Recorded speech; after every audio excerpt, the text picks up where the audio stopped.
ഈ ഭീകരവാദത്തിനിരയായ ഇന്ത്യക്ക് പിന്തുണയുമായി ലോകരാജ്യങ്ങൾ ഒറ്റക്കെട്ടായി അണിനിരന്നിരിക്കുകയാണ്. റഷ്യയും അതോടൊപ്പം തന്നെ അമേരിക്ക, ഇസ്രയേൽ അടക്കമുള്ള എല്ലാ രാജ്യങ്ങളും ഇന്ത്യക്ക് പിന്തുണ നൽകുന്നുണ്ട്. ഇത് പാകിസ്ഥാനെ തിരിച്ചടിക്കാനുള്ള ഒരു കരുത്ത് ഇന്ത്യക്ക് വർദ്ധിപ്പിക്കുകയല്ലേ ചെയ്യുക?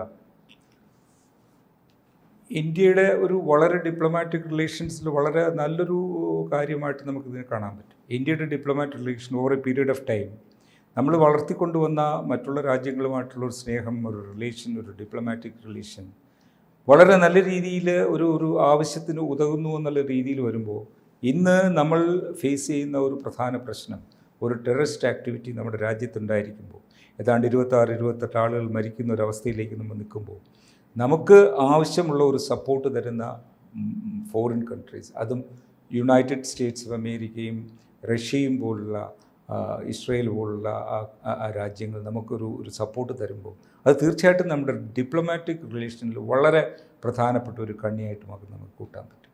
എന്തുകൊണ്ട് അവരിത് ചെയ്യുന്നു എന്ന് പറഞ്ഞാൽ നമുക്ക് ടെററിസ്റ്റ് സ്പോൺസേർഡ് ഒരു രാജ്യമായിട്ട് പാകിസ്ഥാനെ കാണിക്കാൻ ലോകരാഷ്ട്രങ്ങൾ മുമ്പിൽ തുറന്നു കാണിക്കാനുള്ള ഒരു അവസരം പല സമയത്തും ഉണ്ടായത് നമ്മൾ നല്ല രീതിയിൽ യൂട്ടിലൈസ് ചെയ്യുന്നു എന്നുള്ള ഒരു റീസണാണ് നമ്മൾ കാണുന്നത്.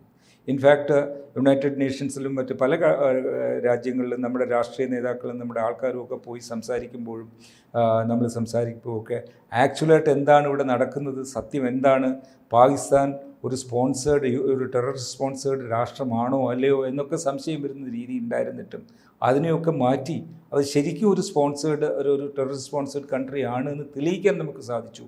അതിന് പല റെക്കോർഡുകളും പലതരത്തിലുള്ള റീസൺസും പലതരത്തിലുള്ള കാരണങ്ങൾ നമുക്ക് തെളിയിക്കാൻ രാജ്യങ്ങളുണ്ട്.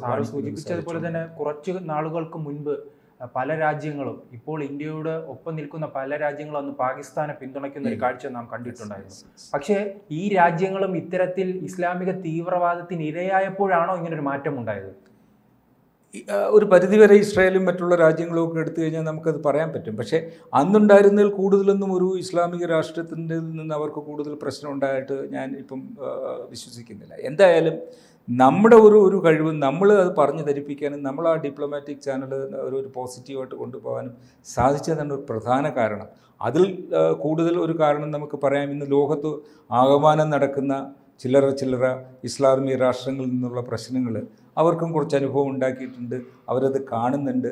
മറ്റുള്ള രാഷ്ട്രങ്ങളിലല്ല, ഇന്ത്യയിൽ മാത്രമല്ല മറ്റ് പല രാഷ്ട്രങ്ങളും അവരത് കാണുന്നുണ്ട്. അവരുടെ രാഷ്ട്രങ്ങളിലും അത് കാണുന്നുണ്ട്. അതിൻ്റെയൊക്കെ പ്രത്യാഘാതങ്ങളും അതിൻ്റെയൊക്കെ പിന്നിൽ നടക്കുന്ന പ്രശ്നങ്ങളുമൊക്കെ അവർ മനസ്സിലാക്കിക്കൊണ്ട് തന്നെ ഇൻഫാക്റ്റ് പലയിടത്തും നമുക്ക് ഈ ടെററിസ്റ്റുകളെ തഹാവൂർ റാണയെ കുറിച്ചുള്ള അതേപോലത്തെ ആൾക്കാരെയൊക്കെ തിരിച്ചു കൊണ്ടുവന്ന് നമ്മുടെ രാഷ്ട്രങ്ങളിൽ കൊണ്ടുവരാൻ നമുക്ക് സാധിച്ചു. മറ്റ് പലയിടത്തും ടെററിസം വിറ്റ് നടക്കുന്ന അല്ലെങ്കിൽ ടെററിസമായിട്ട് നടക്കുന്ന പലരെയും US തന്നെ അറസ്റ്റ് ചെയ്യാനും അവരെയൊക്കെ ഇല്ലാതാക്കാനും ഒക്കെ സാധിച്ച അവസ്ഥകളൊക്കെ നമ്മൾ കണ്ടിട്ടുണ്ട് രാഷ്ട്രങ്ങളുടെ ഇടയ്ക്ക്. അപ്പോൾ അതൊക്കെ ഒരു അവസ്ഥയായിട്ട് ഒരു അവയർനെസ്സായിട്ട് നാട്ടുകാരുടെ ഇടയ്ക്ക് ലോകരാഷ്ട്രങ്ങളുടെ ഇടയ്ക്കൊക്കെ വന്നതുകൊണ്ടാകാം തീർച്ചയായിട്ടും ഇന്ന് ഈ അവസരത്തിൽ പാകിസ്ഥാൻ ഒരു ടെററിസ്റ്റ് സ്പോൺസേർഡ് കൺട്രിയാണ് എന്നുള്ള പൂർണ്ണമായിട്ടുള്ള തീരുമാനം അല്ലെങ്കിൽ അങ്ങനെ മനസ്സിലുണ്ടാക്കിയിട്ട് വേണം, അതുകൊണ്ട് വേണം ഇന്ത്യ ഇന്ന് ഈ സഹായിക്കുന്നതിന് വന്നിരിക്കുന്നത്.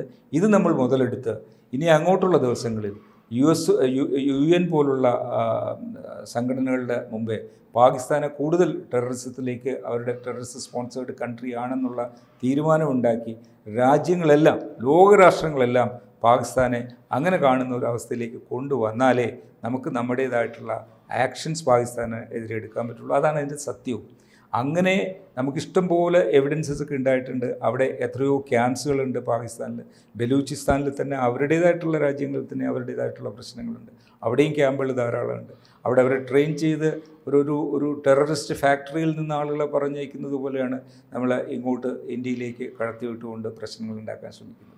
അത് നമുക്ക് ഒരു അഡ്വാൻറ്റേജാക്കി മാറ്റണമെങ്കിൽ നമ്മൾ ഒരു ഒഫൻസീവ് ചിന്താഗതിയോടുകൂടി അതിനെ അറ്റാക്ക് ചെയ്ത് അതിനെ ഫേസ് ചെയ്ത് ലോകരാഷ്ട്രങ്ങളുടെ മുമ്പിൽ ഒരു ഡിപ്ലോമാറ്റിക് റിലേഷൻ ഉണ്ടാക്കിയെടുത്ത് പാകിസ്ഥാനെതിരായിട്ട് ഒരു ചിത്രം വരച്ച് കാണിക്കാൻ സാധിച്ചാൽ തീർച്ചയായിട്ടും നമുക്കൊരു അഡ്വാൻറ്റേജ് ഉണ്ടാകും, ഒരു പോസിറ്റീവായിട്ടുള്ള ഒരു തീരുമാനം ഉണ്ടാകും എന്നുള്ളതാണ് ഞാൻ വിശ്വസിക്കുന്നത്. ഈ രാജ്യങ്ങളുടെ ഒരു പരസ്യമായ പിന്തുണ മാത്രമല്ല, ഈ രാജ്യങ്ങൾക്ക് നമ്മെ സഹായിക്കാൻ കഴിയും. പ്രത്യേകിച്ച് മൊസാദ് ഉൾപ്പെടെയുള്ള സംഘടനകൾക്ക് എങ്ങനെയായിരിക്കും അവർ ഇന്ത്യയെ സഹായിക്കുക ഇനിയൊരു ആക്ഷൻ ഉണ്ടാകുകയാണെങ്കിൽ? ഇനി ഒരു ആക്ഷൻ ഉണ്ടാകുകയാണെങ്കിൽ അവർക്ക് സഹകരിക്കാൻ പറ്റുന്ന പല കാര്യങ്ങളുണ്ട്. ഒന്ന്, ഒരു ഡിപ്ലോമാറ്റിക് സഹായം എന്ന് പറയുന്നത് തന്നെ ലോകരാഷ്ട്രങ്ങളിലേക്ക് ഒരു ഡിപ്ലോമസിയിലും മാക്സിമം മെജോറിറ്റി കൺട്രീസ് നമ്മളെ സഹായിക്കുന്ന അവസരം വരുന്നത് അത് ലോകരാഷ്ട്രങ്ങൾ ഉറ്റുനോക്കുന്ന ഒരു കാര്യമാണ്. ഒരു ഡിപ്ലോമാറ്റിക് റിലേഷനിൽ ഒരു ഡിപ്ലോമാറ്റിക് ആയിട്ടുള്ള ഒരു ഹെൽപ്പ് കിട്ടുന്നത് തന്നെ വലിയൊരു കാര്യമാണ് നമ്മളെ സംബന്ധിച്ച്. അതുകൂടാതെ അവർക്ക് വേണമെങ്കിൽ നമുക്ക് ഫിനാൻഷ്യലായിട്ടോ അതിൻ്റെ ആവശ്യം നമുക്കിട്ടില്ലെങ്കിൽ തന്നെയും ഫിനാൻഷ്യലായിട്ടോ അല്ലെങ്കിൽ എക്യുപ്മെൻറ്റ്സുകളായിട്ടോ അല്ലെങ്കിൽ അവരുടെ ഫിസിക്കലായിട്ടോ ഉള്ള സഹായങ്ങൾ നമുക്ക് കിട്ടുകയാണെങ്കിൽ, കിട്ടാൻ അവർക്ക് തരാൻ അവർ വില്ലിങ് ആണെങ്കിൽ അതിൻ്റെ അർത്ഥം ലോകരാഷ്ട്രങ്ങൾ തീർച്ചയായിട്ടും അത് ഉറ്റുനോക്കും. അത് അവർ നെഗറ്റീവായിട്ട് എടുക്കുകയുള്ളൂ. കാരണം ലോകരാഷ്ട്രങ്ങളെല്ലാം നമ്മളെ ഉറ്റുനോക്കുന്നത് നമ്മളെ പോസിറ്റീവായിട്ട് ചിന്തിക്കുമ്പോൾ നമ്മൾ എവിടേക്കാണ് പോകുന്നത്, നമ്മുടെ ചിന്താഗതി എന്താണ്, അത് കറക്റ്റാണ്, നല്ല രീതിയിലേക്ക് ശരിയായ ദിശയിലേക്ക് പോകുന്നത് കൊണ്ടാണ് അവരെ നമ്മളെ സപ്പോർട്ട് ചെയ്യുന്നുള്ള ചിന്താഗതി അവർക്ക് വന്നു കഴിഞ്ഞാൽ ലോകരാഷ്ട്രങ്ങൾ തീർച്ചയായിട്ടും പാകിസ്ഥാൻ്റെ ആ ഒരു ഹെൽപ്പിൽ നിന്ന് പിന്മാറി ഒന്നുകിൽ പാകിസ്ഥാനെ ഇതിൽ നിന്ന് മാറ്റാനോ അല്ലെങ്കിൽ അവർ നമ്മളെ ഹെൽപ്പ് ചെയ്ത് പാകിസ്ഥാനെ എതിരായിട്ട് നീങ്ങാനോ. നാം ഇതെല്ലാം പറയുമ്പോഴും പാകിസ്ഥാന്റെ പ്രതിരോധ മന്ത്രി പറയുന്നത് തങ്ങൾക്കിതിൽ ഒരു പങ്കുമില്ല, ഞങ്ങൾക്കിത് അറിയില്ലെന്നാണ്. ഏത് സമയത്താണ് പാകിസ്ഥാൻ ഇന്ത്യക്കെതിരായിട്ട് നീങ്ങിയപ്പോഴൊക്കെ അത് 2016 ബോംബെ ടെററിസമാവട്ടെ ഏതായിക്കോട്ടെ, ഏതെങ്കിലും ഒരു സമയത്ത് ഞങ്ങളത് ചെയ്തിട്ടുണ്ടെന്ന് അവർ പറയുന്നുണ്ടോ? ലഷ്കർ-ഇ-തൊയ്ബ ഇപ്പോൾ പറയുന്നുണ്ട് ഞങ്ങളുടെ ഒരു സബ്സിഡിയറി ആയിട്ടുള്ള ഒരു ഓർഗനൈസേഷനാണ് ഇത്, TRF എന്ന് പറയുന്ന ഓർഗനൈസേഷൻ ചെയ്തെന്ന് പറയുന്നുണ്ട്. അപ്പോൾ TRF എന്ന് പറയുന്നതും ലഷ്കർ-ഇ-തൊയ്ബ എന്ന് പറയുന്നതും ഇവർ ISI വളർത്തിക്കൊണ്ടുപോകുന്ന സംഘടനകളല്ലേ? അല്ലാന്ന് അവർക്ക് പറയാൻ പറ്റില്ലല്ലോ. അപ്പോൾ അവർ തന്നെ സമ്മതിക്കുന്നൊരു കാര്യം പാകിസ്ഥാൻ ഇടപെട്ടിട്ടില്ല എന്ന് പറയുന്നത് അതൊരു പച്ചക്കള്ളമായിട്ട് തന്നെ നമുക്ക് കാണുക. അതൊക്കെ ഈ ലോകരാഷ്ട്രങ്ങളുടെ മുമ്പ് പിന്നെ അവരെ കണ്ണടപ്പിക്കാനുള്ള ഒരു വാക്കുകളായിട്ട് മാത്രം നമ്മൾ എടുത്താൽ മതി. എല്ലാ ലോകരാഷ്ട്രങ്ങൾക്കും ഇന്നറിയാം എന്തുകൊണ്ടാണ് ഇത്രയും ഓപ്പണായിട്ട് അവർ സപ്പോർട്ട് ചെയ്യാൻ കാരണം തന്നെ അവർക്കറിയാം ഇന്ന് പാകിസ്ഥാൻ എന്താണ്. ഇന്ന് പാകിസ്ഥാൻ്റെ നിലനിൽപ്പ് തന്നെ ടെററിസത്തിലേക്ക് പോകുന്നൊരവസ്ഥയാണ്. പാകിസ്ഥാന് തന്നെ അകത്ത് തന്നെ പലതരത്തിലുള്ള പ്രശ്നങ്ങൾ നടക്കുന്നുണ്ട്. പാകിസ്ഥാനെതിരായിട്ട് പാകിസ്ഥാൻ തന്നെ പോകുന്നൊരവസ്ഥ വന്നിട്ടുണ്ട്. അവിടെയൊക്കെയാണ് ബലൂചിസ്ഥാനും ഒക്കെ നമുക്ക് കാണാൻ കഴിയുന്നത്. അപ്പോൾ അങ്ങനെയൊക്കെയുള്ള ഒരവസ്ഥയിൽ തീർച്ചയായിട്ടും ലോകരാഷ്ട്രങ്ങൾ പാകിസ്ഥാനെതിരായിട്ട് നീങ്ങണമെങ്കിൽ അവരതിൽ കൺവിൻസ്ഡാണ്, അവരതിൽ തീർച്ചയായിട്ടും ചിന്തിക്കുന്നു പാകിസ്ഥാൻ ഒരു ടെററിസ്റ്റ് കൺട്രി ആയി കഴിഞ്ഞു എന്നുള്ളൂ. അതുകൊണ്ട് എത്ര തന്നെ അവരിനി കൂകി വിളിച്ചാലും ഞങ്ങളതില്ല എന്ന് പറഞ്ഞാലും അതൊക്കെ അസത്യമാണെന്ന് ഈ പറയുന്നവർക്ക് തന്നെ അറിയാൻ പറ്റും. പറയുന്നവർ തന്നെ കൺവിൻസ്ഡ് ആണ് ആ കാര്യം. ഈ പാകിസ്ഥാനിലുള്ള ആഭ്യന്തര പ്രശ്നം വഴിതിരിച്ചുവിടാനാണ് ചില ആക്രമണങ്ങൾ ഇങ്ങനെ ഒരു നടത്തിയതായും ചിലർ പറയുന്നുണ്ടല്ലോ, അതിൽ എന്തെങ്കിലും വാസ്തവമുണ്ടോ? ആയിക്കൂടാന്നില്ല. കാരണം അവിടെ ഒരു പ്രധാനമായിട്ട് ഇപ്പം പാകിസ്ഥാനെ സംബന്ധിച്ചിടത്തോളം ഇന്ത്യ ഒരു എനിമിയായിട്ട് കാണുന്നതാണ് അവരുടെ ഒരു ജീവിത ലക്ഷ്യം എന്ന് പറയുന്നത്. അപ്പോൾ ഇന്ത്യ ഒരു എനിമിയായിട്ട് കണ്ടു കഴിഞ്ഞാൽ കുറച്ച് പാകിസ്ഥാനികൾ, ഇന്ന് നമുക്ക് പറയാം കുറച്ച്, പണ്ട് മുഴുവൻ പാകിസ്ഥാനികളും അതാണ് ചിന്തിച്ചിരുന്നത്. ഇന്ന് കുറച്ച് പാകിസ്ഥാനികളും എങ്കിലും ഇന്ത്യ ഒരു എനിമിയായിട്ട് കാണാൻ ആഗ്രഹിക്കുന്നുണ്ട്. അത് തന്നെ ആയിരിക്കണം അവരുടെ ഒരു സ്ട്രാറ്റജി. അവരുടെ സ്ട്രാറ്റജി എന്ന് പറഞ്ഞാൽ ഇന്ത്യയെ നമ്മൾ ആക്രമിച്ചു അല്ലെങ്കിൽ ഇന്ത്യയെ നമ്മുടേതായിട്ടുള്ള രീതിയിൽ ഉപദ്രവിക്കാൻ ശ്രമിച്ചു പറയുമ്പോൾ ആ കുറേ ആൾക്കാർ തീർച്ചയായിട്ടും അവരെ സപ്പോർട്ട് ചെയ്യും. അപ്പം മറ്റുള്ള കാര്യങ്ങളൊന്നും ഓവർ ഇതായിട്ട് വരാതെ ചർച്ചയാകാതെ ഏറ്റവും കൂടുതൽ ചർച്ചയാകാൻ പോകുന്ന ഈ കാര്യങ്ങളായിരിക്കും അടുത്ത കുറച്ച് ദിവസത്തേക്ക് എന്നുള്ള ഒരു ചിന്താഗതി അവർക്കുണ്ടാകാം. പക്ഷേ ഇതൊക്കെ നൈമിഷികമായിട്ടുള്ള കുറച്ച് ദിവസത്തേക്കുള്ള കാര്യങ്ങളാണ്. ഇന്ത്യ ഒരു തിരിച്ചടി ഉണ്ടാകുമ്പോൾ അവർ തെറ്റായി പോലും ചിന്തിക്കേണ്ട അവസരം ഉണ്ടാകുമെന്നാണ് ഞാൻ ചിന്തിക്കുന്നത്. കൂടുതൽ വാർത്തകളും വിശേഷങ്ങളും നിങ്ങളിലേക്ക് എത്താൻ ABC മലയാളം സബ്സ്ക്രൈബ് ചെയ്യുക, ബെൽ ബട്ടണും അമർത്തുക.